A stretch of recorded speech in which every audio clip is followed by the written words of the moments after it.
Hi guys, my name is Naem. So today I want to share with you about our artificial grass.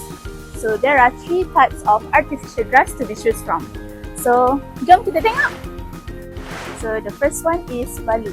As you can see, our balu artificial grass is in apple green color. And the density of balu is about 15,000 stitches per meter square, which makes this artificial grass is the thinnest among others. So the second one is spruce. As you can see here, spruce is more to dark green colored, and the density of spruce is 16,000 stitches per meter square, which is thicker than balu. So the last one is premium. As you can see, premium is in olive green colored, and the density of premium artificial grass is about 18,000 stitches per meter square, which make it the thickest among these 3.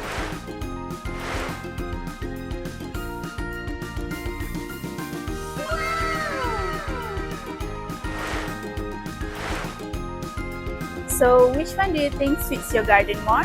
If you need our advice, do contact us now for free quotation and consultation. Bye!